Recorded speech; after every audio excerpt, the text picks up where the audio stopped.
Subscribe कीजिए हमारे YouTube channel को और साथ ही ऑल नोटिफिकेशन पर भी क्लिक कीजिए हमारी वीडियो सबसे पहले देखने के लिए।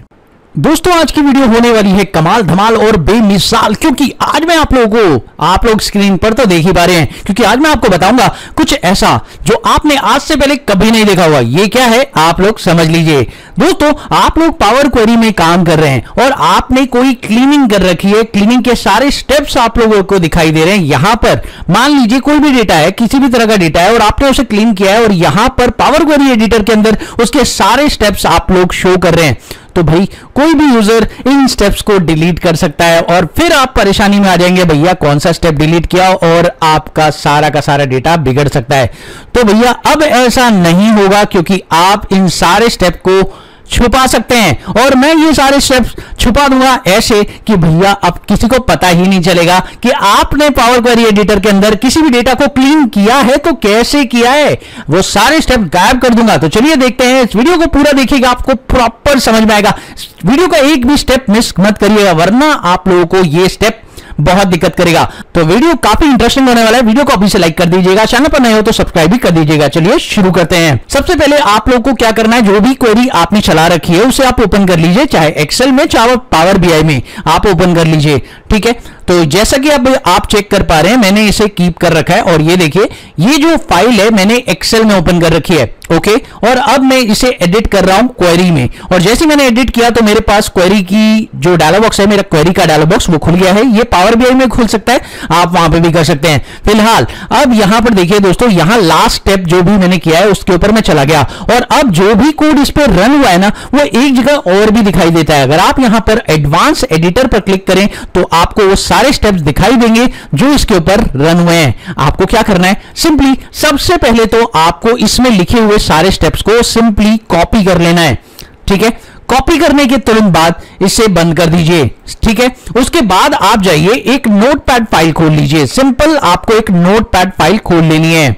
तो जैसे ही आप नोटपैड फाइल खोलेंगे उसके अंदर जाने के बाद तुरंत आपको क्या करना है, सिंपली आपको ये सारा का सारा डेटा जो भी आप लोगों ने कॉपी किया था वो यहां पर पेस्ट कर देना है और पेस्ट करने के बाद इस फाइल को आपको सेव कर देना है किसी लोकेशन पर। लेट सपोज मैं इसे डी ड्राइव में सेव कर देता हूं, नाम से abc नाम से मैंने सेव कर दिया है और सेव करने के बाद बस इसे बंद कर दिया और इसे क्लोज कर दीजिए। दैट्स इट, ये सेव हो गई। अब आपको क्या करना है, सिंपली आपको एक काम करना है, वापस से उस एडवांस एडिटर को खोलना है और खोलने के बाद आप लोगों को इस पूरी लाइन को यहां से यहां तक पूरा क्लीन कर देना है। ठीक है, सिंपल यहां से यहां तक पूरी लाइन को क्लीन कर दीजिए दोस्तों।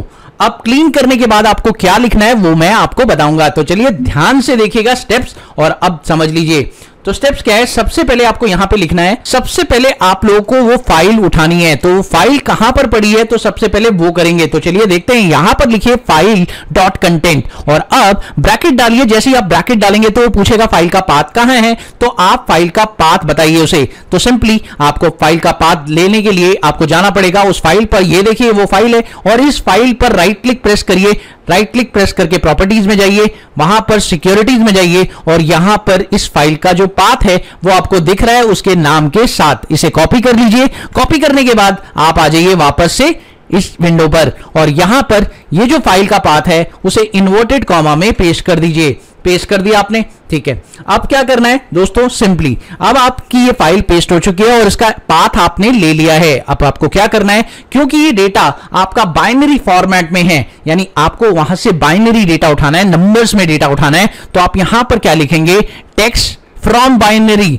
यानी आपको, क्योंकि कंप्यूटर एक ही लैंग्वेज समझता है, आप जानते हैं 0 और 1 की लैंग्वेज, तो आपको यहां पे लिखना है। और वो फाइल वाला कंटेंट वाला हट गया है तो मैं उसे दोबारा लिख देता हूं। और अब क्या करना है दोस्तों, यहां पर इसके आगे भी एक और क्वेरी रन करनी है आपको, इसके आगे एक और क्वेरी लगा दीजिए और वो है एक्सप्रेशन डॉट इवैल्यूएट। आपको यहां पे लिखना है एक्सप्रेशन डॉट इवैल्यूएट। लिखने के बाद आप लोगों को यहां पर ब्रैकेट लगा देना है और ये आपका काम हो जाएगा। उसके बाद आप लोग को ये सारी चीजें लिखने के बाद ब्रैकेट को लास्ट में जाकर क्लोज कर देना है, आपको कॉमा लगाना है और यहां पर उस फाइल का एनवायरनमेंट सेव कर देना है, क्योंकि अगर नल वैल्यू होगी तो क्या किस तरह से डेटा शेयर कर रहा है, तो यहां पे आपको हैशटैग में लिखना है शेयर्ड, क्योंकि वो फाइल आपको डेटा को शेयर कर रही है। और आपको ब्रैकेट क्लोज करना है और उसके बाद एंटर प्रेस करना है और नेक्स्ट लाइन में आना है, यहां पे लिखना है इन और उसके बाद एंटर प्रेस करना है और एंटर प्रेस करने के बाद आपको यहां पे लिख देना है सिंपली सोर्स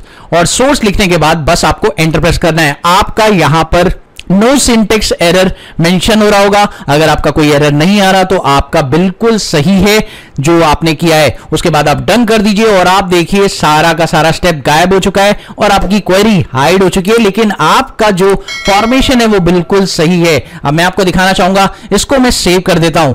जैसे मैंने इसे क्लोज किया एंड मैंने इसे सेव कर दिया, कीप कर दिया और अब दोस्तों देखिए कमाल की चीज ये होने वाली है कि अगर मैं इसके ओरिजिनल डेटा में चेंजेस करूंगा, लेट्स सी, तो इस फाइल का ओरिजिनल डेटा ये है और इसमें अगर कोई चेंजेस करता है तो ऑटोमेटिकली उसमें चेंजेस हो जाएंगे। तो मैं आपको दिखाना चाहूंगा यहां पर मैंने पवन लालवानी के आगे 1 लाख रुपए लिख दिया है और अब मैं इसे कर देता हूं सेव। सेव करने के बाद अब मैं उस फाइल को ओपन कर रहा हूं जो मैंने यहां पर दिखाई थी आप लोगों को। सिंपली अब मैं करने वाला हूं इसे रिफ्रेश और अब आप देखिएगा जादू होने वाला है। राइट क्लिक प्रेस करिए, रिफ्रेश करिए और आप देखिए यहां पर 1 लाख की सेल आ चुकी है। तो है ना बहुत कमाल की चीज। यानी अब कोई भी क्वेरी का स्टेप आपको शो करने की जरूरत नहीं है, आपको पता ही नहीं चलेगा या किसी को भी पता नहीं चलेगा आपने उस पर क्या क्वेरी चला रखी है। तो इस तरह से आप अपनी क्वेरी को हाइड कर सकते हैं। यह है बहुत कमाल की टेक्निक। अगर आप ये कर लेते हैं तो प्रॉपरली आप एक प्रो प्लेयर बन जाएंगे।